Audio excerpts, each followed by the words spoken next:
Sir, अतिशय मनापासून या कॅफेमध्ये आपलं स्वागत.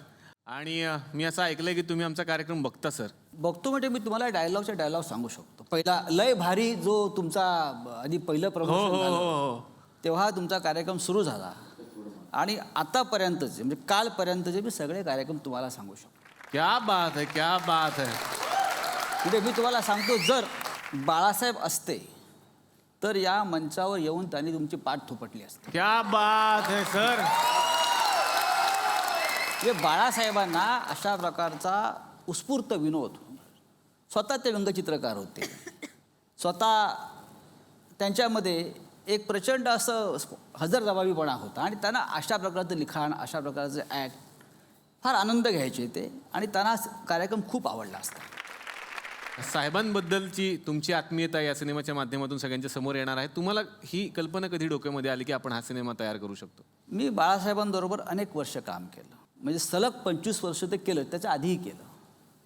आणि त्यांचा इतका जो सहवास माझा निकटचा राहिला, सामनाचा संपादक म्हणून मी अनेक वर्ष त्यांच्याबरोबर काम केलं, खासदार म्हणून त्यांनी मला अनेक वर्ष त्यांनी मला दिल्लीत पाठवलं, पक्षाचा नेता केला, अनेक जबाबदाऱ्या त्यांनी माझ्यावर टाकल्या. पण बाळासाहेब हे एक उत्तम माणूस होते, एक लक्षात घ्या. आणि इतका उत्तुंग माणूस या महाराष्ट्रात परत होणार नाही. छत्रपती शिवाजी महाराज, लोकमान्य टिळक आणि बाळासाहेब ठाकरे ही तीन बुलंद व्यक्तिमत्व या महाराष्ट्रामध्ये झाली. आणि बाळासाहेबांचं मी एका वाक्यात वर्णन करतो अनेकदा आपल्या महाराष्ट्राच्या बाबतीत, की अन्न, वस्त्र, निवारा आणि बाळासाहेब ठाकरे. वा वा वा वा. बाळासाहेब ठाकरे आपला ऑक्सिजन आहे या महाराष्ट्राचा, मराठी माणसाचा. त्यांनी जर हा आपल्याला ऑक्सिजन दिला नसता तर आज महाराष्ट्र आणि मराठी माणूस कुठे असता हा आपण विचार केला पाहिजे. कदाचित नवीन पिढीला माहीत नसेल बाळासाहेबांनी 50 वर्षापूर्वी काय केलं आणि पुढली 50 वर्ष त्यांनी आपल्या आयुष्यात कसा संघर्ष केला आपल्या सगळ्यांसाठी. हे कुठेतरी नवीन पिढीसाठी सुद्धा हा विचार आपण दिला पाहिजे बाळासाहेबांचा. म्हणून अनेक लोक, अनेक निर्माते चांगले चांगले आणि दिग्दर्शक माझ्याकडे यायचे, उद्धव साहेबांकडे यायचे की आम्हाला सिनेमा करायचा बाळासाहेबांवर. ही मुलगी आमची, हिला आम्ही सांगितलं की दुसऱ्या 2 मुली आहेत, त्यांना सांगायचो आम्ही की काय करायचं आपण. म्हटलं बाबा तुम्हीच करा, तुम्ही इतके वर्ष बाळासाहेबांवरती काम केलं आहे, तुम्ही इतके वर्ष बाळासाहेबांना अनुभवलं आहे, तुम्ही का बनवत नाही. त्यातून एक कल्पना तयार झाली, एक गोष्ट तयार झाली आणि त्या गोष्टीला आज इतका मोठा आकार आला. जसं बाळासाहेबांनी 50 वर्षापूर्वी शिवसेनेचं एक रोपटं लावलं मराठी माणसासाठी आणि त्याचाच हा वटवृक्ष झाला, दिल्लीपर्यंत गेला. बाळासाहेबांचं आणि संजय राऊत यांचं नातं कसं होतं? नक्कीच ते माझे गुरु होते. सामना हा त्यांचा आत्मा होता, प्राण होता, त्यांचं शस्त्र होतं सामना.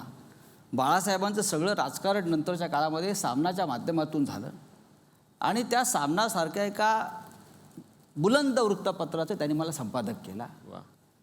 आणि त्यानंतर आमच्या दोघांमध्ये जे कम्युनिकेशन असायचं त्याचं अख्ख्या महाराष्ट्राला एक कोडा असायचं की यांचं नक्की काय आहे, कारण दुसऱ्या दिवशी सामनामध्ये काय येणार, अग्रलेख कसा असेल, मथळे काय असतील, सामनातून काय भूमिका येणार आहे. सामना हे एकमेव वृत्तपत्र असं आहे या जगातलं भाषिक वृत्तपत्र, ते रोज तुम्हाला टी व्हीवर दिसतं. वा. आम्ही सामनामध्ये बाळासाहेब काय म्हणत आहे, सामना काय म्हणतो आहे, हे सातत्यानं गेले 20 वर्ष 25 वर्ष या देशातलं प्रत्येक मीडिया त्यांना दाखवावं लागतं. किंबहुना हिंदी आणि इंग्लिश मीडियामध्ये मराठी मुलांना नोकऱ्या मिळाल्या त्या सामनामुळे, कारण सामना त्यांना वाचावा लागून त्यात काय अग्रलेख आहे त्याचे ट्रान्सलेट करणं, अमुक करणं. दिल्लीत आणि BBC मराठी मुलांना नोकऱ्या सामनामुळे मिळाल्या. राजकारणापलीकडचे बाळासाहेब आता मला तुमच्याकडून ते जास्त जाणून होते. घ्यायचं आहे. हां. मार्मिक व्यंगचित्र साप्ताहिक, त्यातून त्यांनी काय केलं, त्यांनी महाराष्ट्राला आनंद द्यायचा प्रयत्न केला. बाळासाहेब म्हणजे महाराष्ट्राच्या जीवनातला आनंद होता. बाळासाहेब म्हणजे हशा आणि टाळ्यांचा खजिना होता. संपूर्ण फिल्म इंडस्ट्री आहे, मराठी असेल, हिंदी असेल, त्यांना बाळासाहेबांचा कायम आधार वाटला. अमिताभ बच्चन आज बाळासाहेबांच्या फार जवळ होते ठाकरे साहेब, पण का सहज नाही माणसं जवळ आली. बाळासाहेबांनी प्रत्येकासाठी काही ना काहीतरी केलेलं आहे. दादा कोंडकेंचा सिनेमा सोंगाड्या थिएटरच देत नव्हतं कोणी. कोहिनूरला 1 आठवडा लागला आणि तो उतरवला. बाळासाहेबांनी पाठवली माणसं. त्या कोहिनूरच्या मालकाला होता त्या परिस्थितीमध्ये उचलून शिवसेना भवनामध्ये आणला. 25 आठवडे तो सिनेमा चालला सोंगाड्या आणि महाराष्ट्राला दादा कोंडके बाळासाहेबांमुळे मिळाला. आणि नंतर सगळे सुपरहिट, काय सिल्वर जुबली, गोल्डन जुबली. पण दादा कोंडके कृतज्ञ होते फार. शेवटपर्यंत त्यांनी बाळासाहेबांची साथ सोडली नाही. ते शेवटपर्यंत बाळासाहेबांचा एक सच्चा शिवसैनिक म्हणून ते बाळासाहेबांबरोबर राहिले. सर, आपण ज्या गावामध्ये बसलेलो आहोत त्याला आम्ही तुकरटवाडी पॅलेस असं नाव दिलेलं आहे. तर आता कधी नव्हे ते पहिल्यांदा या मंचावरती या राज्याचे राजे येणार आहेत, या तुकरटवाडी पॅलेसचे. तर बघूयात आमच्या या राज्याचा कारभार कसा चाललाय. जोरदार टाळ्यांनी स्वागत करूयात या राज्याच्या प्रधानजींचं. महाराज महाराज महाराज महाराज महाराज महाराज महाराज महाराज मला सर कधी कधी समजतच नाही, हे आमचा महाराज आहे का मुंबईची लोकल ट्रेन आहे. कधीच टाइमावर येत नाही हा. तर असं असं तर काय साक्षात नेहा पेंडसे. हो? अरे तुम्ही यार आम्हाला सांगत चला ना रे पहिल्यांदा, काय नेहा पेंडसे वगैरे येणार आहे कार्यक्रमाला म्हणून. हा, आज मी स्वतः राजाचा रोल घेतला असता. मग काय मॅडम, तसा माझा रोल पण मोठा आहे ह्या स्किट मध्ये, म्हणजे जबरदस्त आहे. फक्त सायडिंगला ठेवलं विदर्भाचा असल्यामुळे.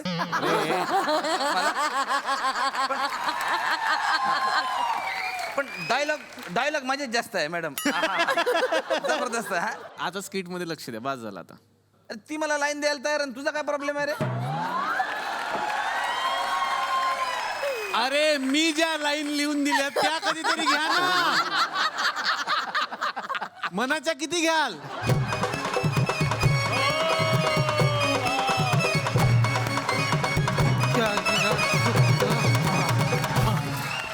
महाराज मुजरा केवढ्याला दिला? काय? गजरा? अरे गजरा नाही रे, मुजरा मुजरा. यायला उशीर का झाला मला सांग. मेट्रो हा, मेट्रो बंद पडली म्हणून उशीर झाला ना. राणी सरकार कुठे आहे? हा, बोलवा त्यांना. महाराज महाराज महाराज महाराज महाराज महाराज महाराज महाराज महाराज अहो, यांना सांगा आम्ही यांच्याशी बोलणार नाही. आमचा रुसवा काढा. तुम्ही राजपुत्रांना सिनेमा बनवण्यासाठी पैसे द्यायला विसरलात.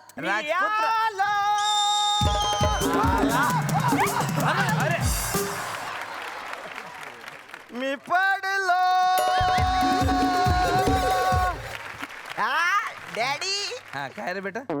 काय रे बेटा, तुम्ही मला म्हणते. हवा येऊन द्या, त्याला हवा येऊन द्या, डोक्याला शॉट नको, हवा येऊन द्या. मी मराठी, झी मराठी. झी5 ॲप आजच सबस्क्राईब करा आणि आपल्या आवडत्या मालिकांचे भाग कधीही कुठेही पहा.